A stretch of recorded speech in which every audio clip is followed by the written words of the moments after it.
కృపలో క్షేమము నీచితివి, కృపకు పాత్రులుగా చేసితివి. కృపలో క్షేమము నీచితివి, కృపకు పాత్రులుగా చేసితివి.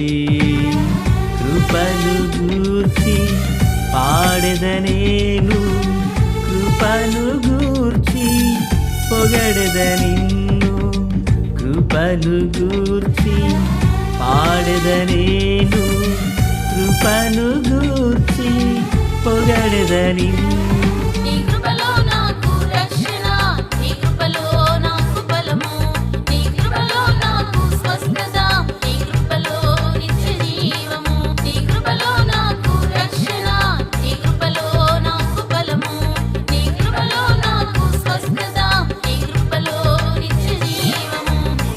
కృపలో క్షేమము నీచితివి, కృపకు పాత్రులుగా చేసితివి. మన ప్రభు అయినటువంటి యేసుక్రీస్తు వారి పరిశుద్ధమైన నామములో తండ్రి అయిన దేవాది దేవునికి నిత్యము స్తుతియు స్తోత్రములు, మహిమయు ఘనతయు ప్రభావములు యుగయుగములు ప్రభునకి చెల్లునుగాక. ఆత్మీయులారా, బాగున్నారు కదా? దేవుని మహాకృపను బట్టి మరొక పర్యాయం మనం ఇలాగుని కలిసి వేదవాక్యమును ధ్యానము చేయుటకు మహాదేవుడు మనకు చూపిన మంచి తరుణాన్ని బట్టి మనం ప్రభువుని ఎంతగానో స్తుతించ బద్దులమునై ఉన్నాం. దయగలిగిన ఆయన ఆత్మచేత సమభూమి గల దేశమున ప్రభువు మనలందరినీ నడిపించునుగాక. ఆమేన్. ప్రియులరా, ఈరోజు ఒక చిన్న ప్రార్థన అవసరత. మా కుటుంబం కొరకు ప్రార్థించండి. ఓకే, వందనాలు. నేటి దినాన వాక్య ధ్యానం కొరకైన భాగం ద్వితీయోపదేశకాండము 13వ అధ్యాయం 12 నుండి 18 వరకు ఉన్న వచనాలను ధ్యానం చేయబోచున్నాం. మూలవాక్యమై 15వ వచనము. ఆ పురనివాసులను అవశ్యముగా కత్తివాత సంహరించి దానిని దానిలోనున్న సమస్తమును దాని పశువులను కత్తివాత నిర్మూలము చేయవలెను. ప్రార్థన. తండ్రి దేవా, స్తోత్రాలు. చదవబడి ఉన్న వాక్యము మీది, వినుచున్న వారందరూ మీ వారు.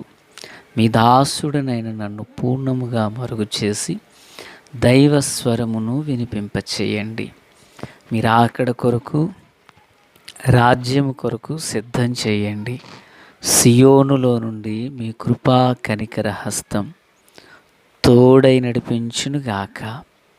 మేలు చేత నడిపించమని యేసయ్య నామమున అడిగి వేడుకుని ప్రార్థించిన మనవులన్నీ పొందియున్నామని నమ్ముచున్నాము మా పరమ తండ్రి. ఆమేన్. ప్రియులరా, బాగున్నారు కదా? ఈరోజు ద్వితీయోపదేశకాండము చివరి భాగమును ధ్యానం చేయబోచున్నాం. దేవాది దేవుడు తన ప్రజలైన ఇశ్రాయేలు వారితో మాట్లాడుచూ ఉన్నారు. నీకిచ్చుచున్న పురములలో ఏదొక దాని యందు పనికిమాలిన కొందరు మనుషులు నీ మధ్య లేచి, మీరు ఎరుగని ఇతర దేవతలను పూజింతము రండని పురనివాసులను ప్రేరేపించరని నీ వినిన ఎడలా, నీవా సంగతిని శోధించి బాగుగా విచారించి అది నిజమైన ఎడల, అట్టి హేయమైన దానిని నీ మధ్య జరిగిన ఎడల, దానిలోనున్న సమస్తమును దాని పశువులను పట్టణమంతటిని నిర్మూలన చేయండి అని ప్రభువు చెప్పుచున్నారు. పిల్లలు, ఈ మాట మీకు అర్థమైంది కదా?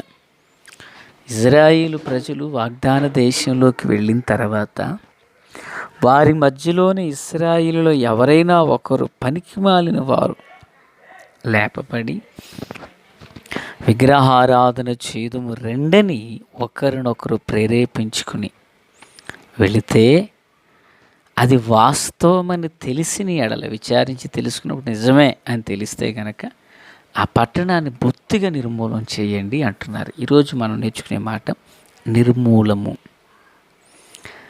నిర్మలము అనగా శుద్ధి చేయబడింది, నిర్మూలము అనగా ధ్వంసం చేయబడింది అని అర్థం.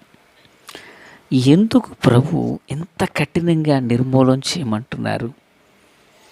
ఎందుకు దేవదేవుడు పట్టణాన్ని సమస్తాన్ని నిర్మూలన చేయమంటున్నారు?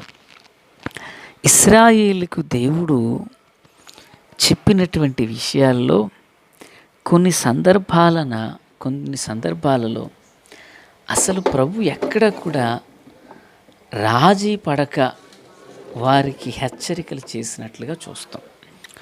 ఉదాహరణకు ఎరుకో పట్టణం ఉంది, దాన్ని నిర్మూలన చేయమన్నారు దేవుడు కదండి. మొత్తం బాబేలు గోపురం. ఇలాగ పులరా కొన్ని సందర్భాలలో ఆకానుక కలిగిన దాని విషయమై అసలు ప్రభు ఎంత ఖచ్చితంగా నిర్ణయాలు చేశారనేది మనకు అక్కడ అర్థమవుతుంది. ఈ మాటలు వినిచున్నటువంటి ఆత్మీయులారా, అయితే దేవుడు ఏది చేసినా ఏది చెప్పినా దాని వెనక 2 కారణాలు ఎప్పుడు ఉంటాయి. 1 దేవునికి మహిమ, 2 తన బిడ్డలకు దీవెన. ఈ రెండింటిని మనం ఎప్పుడు మర్చిపోకూడదు. దేవుడు ఏది చెప్పినా, ఉదాహరణ ఇస్సాకును బలి ఇవ్వమన్నారు, దేవునికి మహిమ, అబ్రహాముకు దీవెన.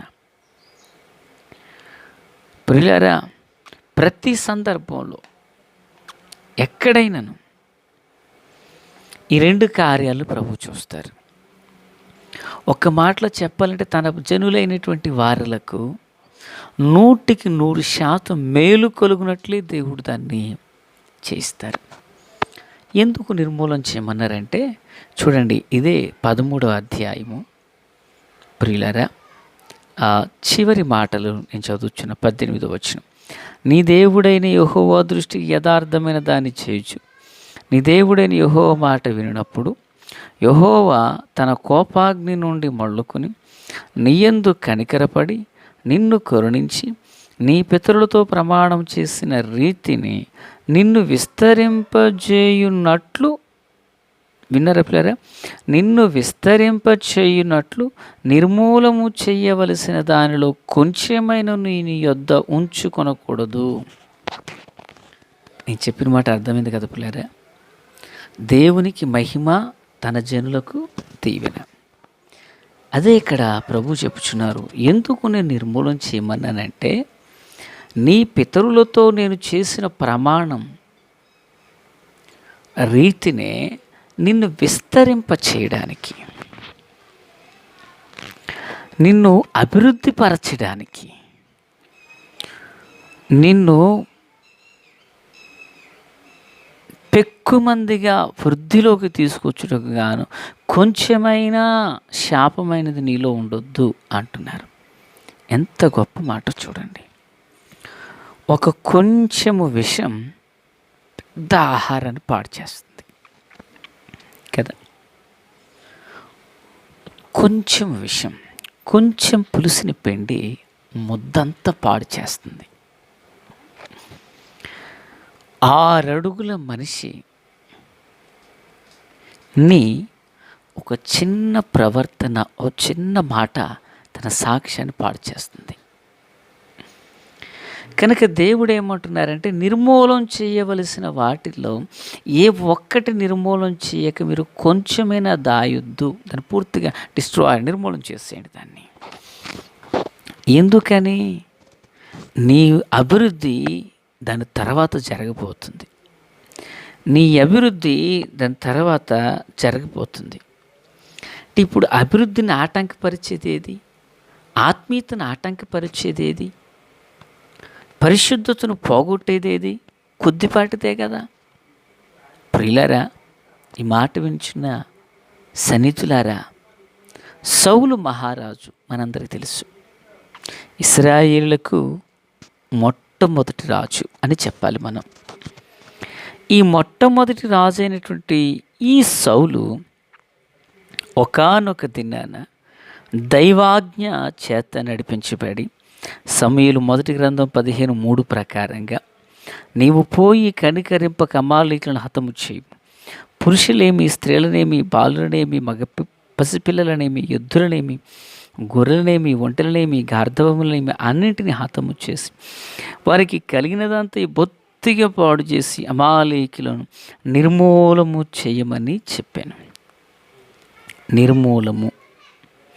బైబిల్ గ్రంథంలో ఈ పదం దగ్గర 100 లేక 134 సార్లు ఇంచుమించుగా రాయబడింది. ఎన్నో విషయాలను దేవుడు నిర్మూలన చేయమన్నారు.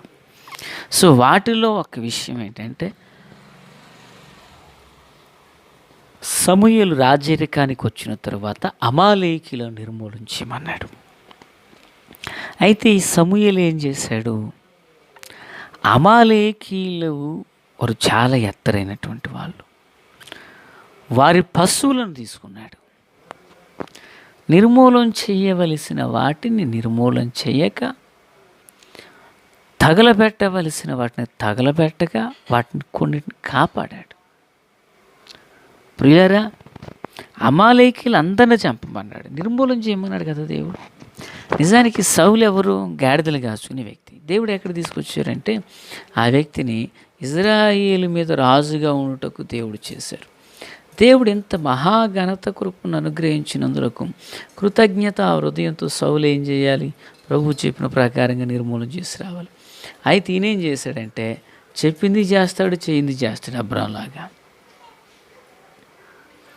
ఏం చెప్పారు? నిర్మూలన చేయమన్న కొన్నిటిని నిర్మూలన చేశారు. వద్దనేది చేస్తాడు ఈయన.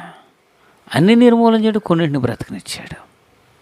ప్లేరా, సౌలు యొక్క వృత్తాంతాన్ని ఎరిగినటువంటి ఆత్మలకు తెలుసు, చివరికి ఒకరోజు సౌలు అమాలేకుని కత్తి మీద పడి చనిపోవలసి వచ్చింది. ఒకరోజు సౌలును దేవుడు అందరినీ నిర్మూలన చేయండి అని చెప్పినప్పుడు అమాలేకులందరిని కూడా చంపేసినట్లయితే అమాలేకుడి కత్తెట్టుకు నిలవబడ కదా. అంటే ప్లేరా, గమనించారా? వేటిని మనం నిషేధించాలో వాటిని నిషేధించకపోతే అవే మన ప్రాణాంతకంగా మారిపోతాయి, మన ఆత్మీయతను పాడు చేస్తాయి. ఈ మాటలు వించిన ఆత్మీయులారా, మరి దేవుని బిడ్డగా నీ జీవితంలో దేవునికి విరోధకరమైనది నియమం మీదనే పనిచేస్తుందా? అలవాట్లు ఏమైనా ఉన్నాయా? ప్రభువుకు నచ్చని కార్యాలు ఏమైనా ఉన్నాయా? ప్రభువుకు నచ్చని పనులు చేస్తున్నావా?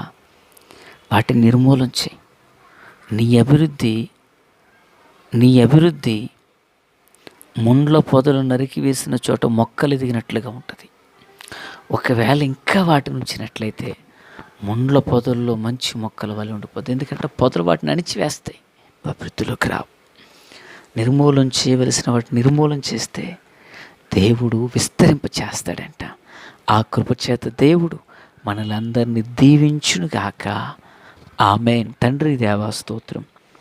దీవించి ఆదరించి బలపరచండి, పరిశుద్ధపరచండి, పవిత్రపరచండి. కల్వరి రక్తంతో నన్ను మమ్మల్ని శుద్ధి చేయండి, మేలు చేత నడిపించండి.